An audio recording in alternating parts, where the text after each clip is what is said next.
Let me quickly talk to you about IRS Form 944, Employer's Annual Federal Tax Return. I'm giving you a full explanation here. Don't go anywhere.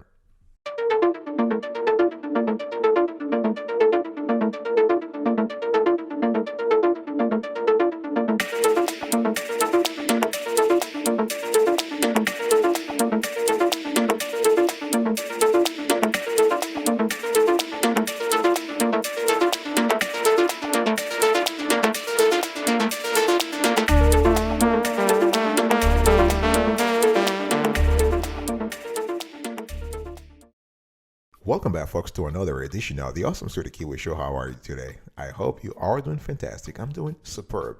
If you are doing as marvelous as I am, go grab a cup of coffee or tea or vodka and let's roll. In today's conversation, we will actually have a walkthrough when it comes to Form 944, Employer's Annual Federal Tax Return. What is it?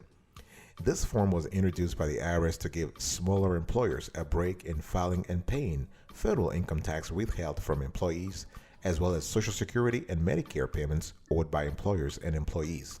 So, employers whose annual payroll tax liability is $1,000 or less can use Form 944 to file only once a year instead of quarterly. And Form 944 cannot be used by household employers or agricultural employers. This is very important to know. So what is it? What is Form 944? We have right now a snapshot of it on the screen. You can see it right now, as well as the link to the IRS website where you could download it from. One thing I want to say here is that all employers are required to withhold from their employees, pay federal income taxes, state income taxes where applicable, and FICA taxes for Social Security and Medicare, right? They must report and pay these taxes to the IRS, along with contributing an amount for FICA taxes equal to the amount withheld from employees' pay. So that's so far so good, right? Form 944 then is the reporting form for providing all this information to the IRS. Form 944 also asks for information regarding the something called the additional Medicare tax that is withheld from high-income employees, and that must be paid along with the other employment taxes. I just want you to remember, though, that this additional tax is not required to be paid by the employer. However, Form 944 lets small business owners who have a few or no full-time employees file and pay their employment taxes yearly instead of every quarter. This is a huge savings for small businesses and micro businesses. Even if you have no employees, you will need to file a return for your business. So filing Form 944 is the alternative to filing 941. Form 941, employers' quarterly federal tax return used for employers with higher estimated tax liability. But it's also important to be certain that you're filing the correct form on time to avoid fines and penalties. So if you are a business owner, the IRS will determine whether you need to file Form 941 or 944, depending upon your situation. And Form 944 has become the lesser known IRS payroll tax forms for small businesses. And so this is kind of very important. And few businesses actually the difference between the two forms, Form 941 and 944, is that Form 944 rather, should be filed by businesses that withhold less than $1,000 in a year in federal payroll taxes. So what are the requirements really for filing Form 944? So new employers must include information about the highest number of expected employees in their first year of operation on their application for an employer ID number. This is very important, and you can file for an EIN online or via paper. Right, depends on you, and this information will generate an eligible to file Form 944 letter. Once you do that through the EIN, existing businesses must reach out to the IRS to make the request. You cannot file Form 941 if you are notified by the IRS that you are required to file Form 944. So if the agency has determined that you need to file Form 944, you can't just ask them to change that determination and put you in the 941 category. It doesn't work that way. You are generally likely to pay $1,000 or less in employment taxes if you pay $5,000 or less in wages, subject to Social Security and Medicare taxes and federal income tax withholding during the calendar year based on current tax rates. And if you do that, your request to file Form 944 must be made in writing. Very important, not email or whatever, or call it. No, you have to write a letter between January 1st and March 15th of the current year, or by phone if you want to do it.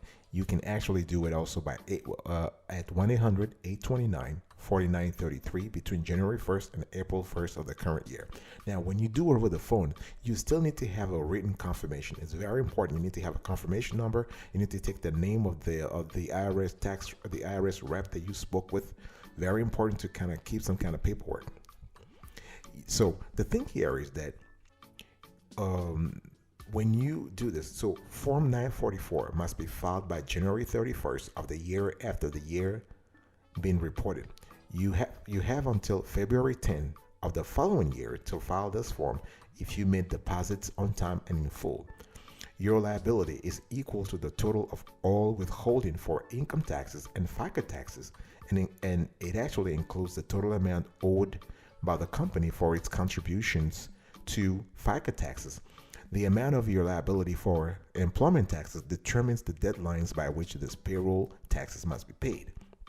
So, employment taxes for your business included on Form 944 can be paid when you file Form 944 if your total tax liability is less than $2,500 for the year, $2,500, and you can actually deposit by the last day of the month after the end of the quarter if your total tax liability is $2,500 or more for the year, but less than $2,500 for the quarter. You can pay the fourth quarter's tax liability with Form 944 if your fourth quarter's tax liability is less than $2,500. But you must deposit, very important, you must deposit monthly or semi-weekly, depending upon your schedule, if your total tax liability is over $2,500 for a quarter. And you can make payroll deposits, payroll tax deposits using the IRS EFTPS system, no matter what the amount of your payroll tax liability. They have a great online platform for that.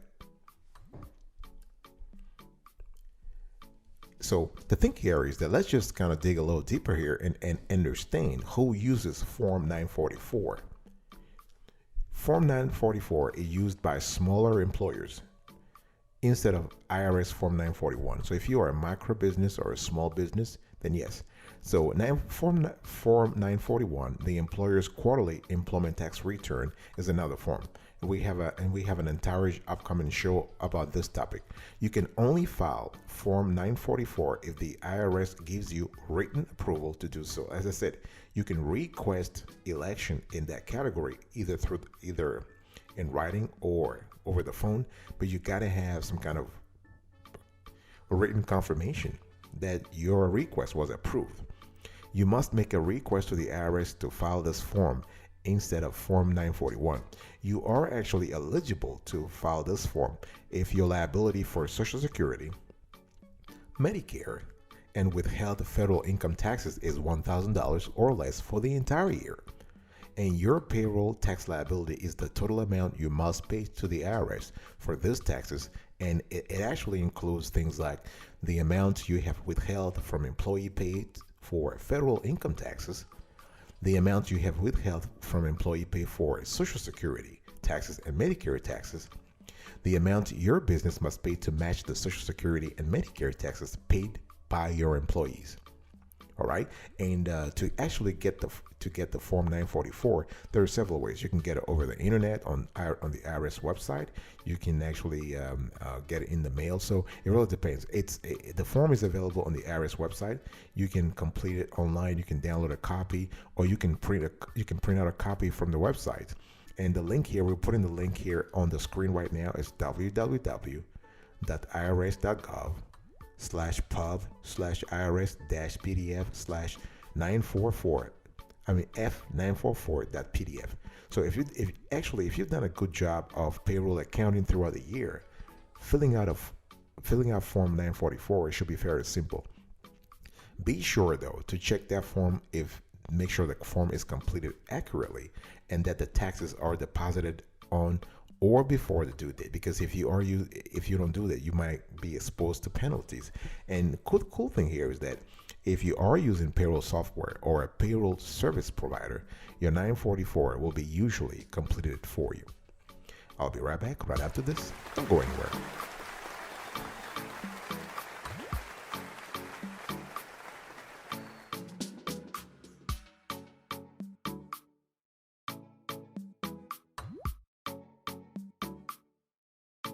Welcome back, folks, to another session of the Awesome Sweetie Kiwi Show. We are having a convo today about Form 944, Employer's Annual Federal Tax Return.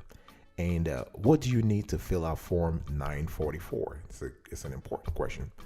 You need a few things. You need the amount of wages that have been paid throughout the year, any tips reported by employees, federal income tax withheld from an employee's wages, the employer's and the employee's portion of Social Security and Medicare taxes withheld from the employee's wages, any additional Medicare taxes withheld from an employee's wages, and you also need your EIN and other basic business information.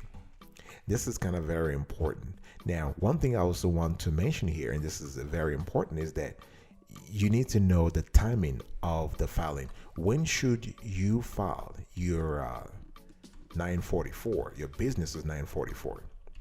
It really depends. I mean, the IRS has strict rules around the timing, but you got to take a few steps to make sure that you are actually complying with the IRS regulations.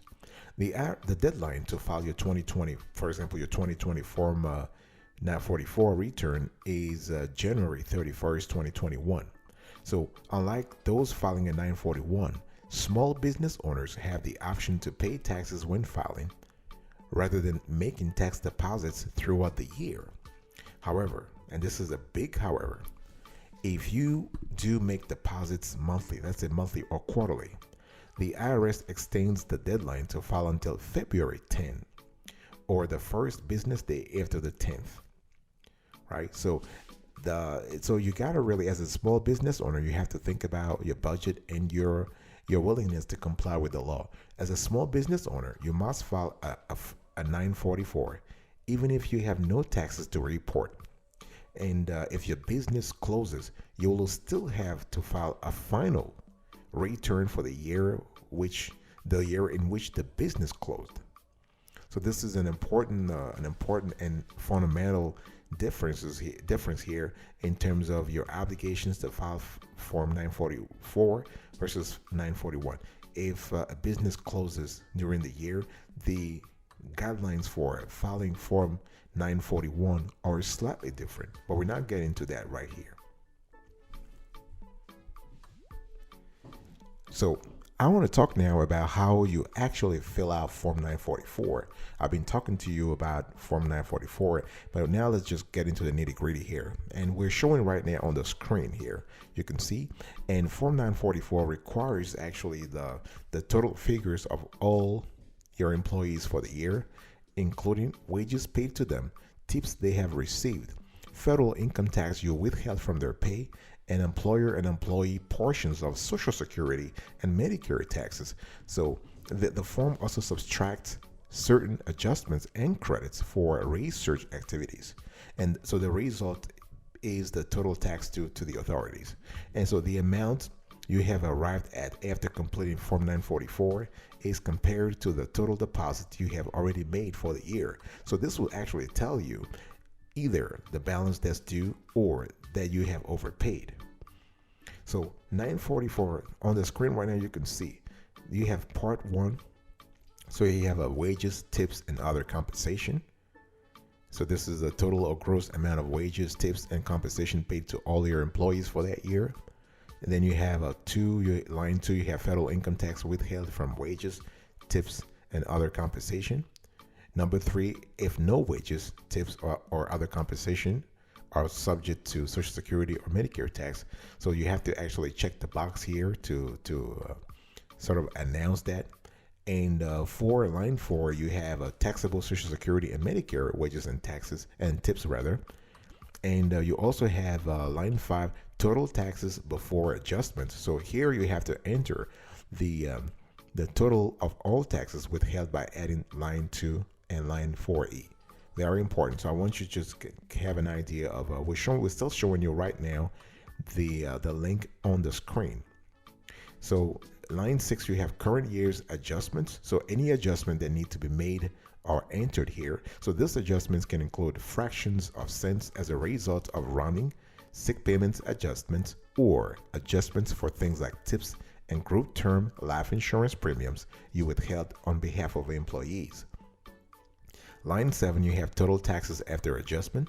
Line 8, you have a qualified small business payroll tax credit for increasing research activities. So this is for businesses that qualify. Form 8974 must be filled out and attached to Form 944 to claim the credit. This is very important. That's what the IRS wants. They want you to attach Form 8974 to your Form 944.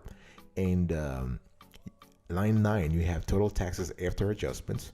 This is where you subtract line 8 from line 7 to obtain the total tax due for the year. Line 10, you have total deposits for the year. Line 11, you have balance due. So if line 9 is more than line 10, then you'll enter the balance due on this line. And line 12, you have overpayment. So if you paid too much in tax for the year, you will enter the overpayment amount on this line. And I want to talk about, continuing here, as we have Form 944 Part 2.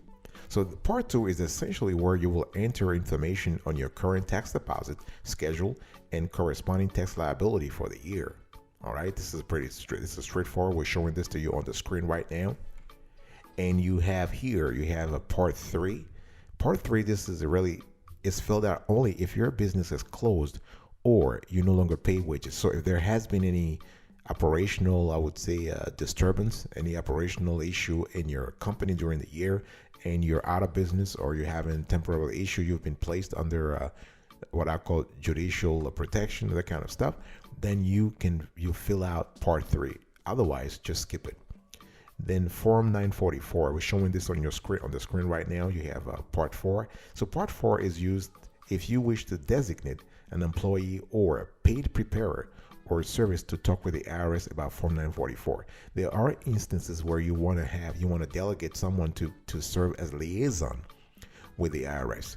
And really, again, it depends upon the company's activities, the company's situation. If you believe that there is a need for someone to establish a constant conversation with the agency, then you want to actually talk about the person. You want to mention that person here. Again, in Part 4. All right, so we have Form 944 Part 5. You can see that here this is pretty straightforward. Basically what you're doing is you actually are taking responsibility for the form, and as you can see here, you have to sign your name here. Either you sign yourself or you actually designate someone to represent you. And if you have a paid preparer, then the paid preparer must sign so the preparer must put their name, their signature, the firm's name, or their name if they're self-employed, their address, their city, that kind of stuff. In Form 944V, this is the payment voucher. This is if you are attaching anything to, if you're sending some cash to the IRS, then you need to actually, if you have, let's say, if you have some tax liability, then you need to put the amount that you're sending to the IRS, the amount in dollars and cents, and you enter your address and all other relevant information. So this is pretty much how the whole thing goes. It's pretty straightforward. And one thing I want to say here is that you can actually e-file Form 944, but you will need tax preparation software that's up to the task. Your other option is to have a tax professional e-file the form for you.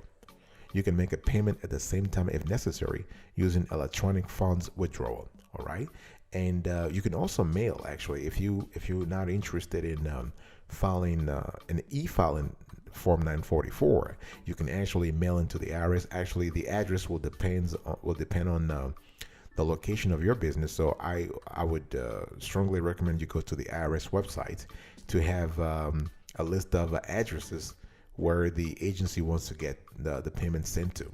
It really depends whether you want to just send a check or you want to overnight a check to them. So if you need the overnight sort of overnight address versus the regular PO box, it really depends upon your circumstance, your company's circumstances. And so this is basically it, folks. What is the takeaway on Form 944? Really, let me just give you the takeaway here, and I want you to to actually take notes if you have time here, or you have a piece of paper. So the takeaway is very simple. IRS Form 944 allows smaller employers to report and pay federal payroll taxes once a year rather than quarterly. All right, so the form is used instead of Form 941. And businesses require written approval from the IRS to use Form 944. And deadlines apply to requesting to use IRS Form 944. And another takeaway that's very critical here is that you must make your payroll tax deposits using the IRS E43 system if you use this form. And the IRS E43 system is an online platform where you just go and everything is there. And if you Google IRS EFTPS, you get it, and it allows you to actually to make payments. So you can actually send funds to the IRS electronically, automatically. All right, folks, this is it for today's conversation. I want to quickly recap what we talked about here. I explained to you what is Form 944, what are the requirements for filing Form 944, who uses Form 944, what do you get from 944, what do you need to fill out Form 944, when should your 944 be filed, how do you fill out Form 944, can Form 944 be e-filed? Of course, yes. And where do you mail Form 944? And last but not the least, all the takeaways from today's conversation. Thank you so much for your attention. I really appreciate it. I will see you next time. But until next, remember, stay marvelous.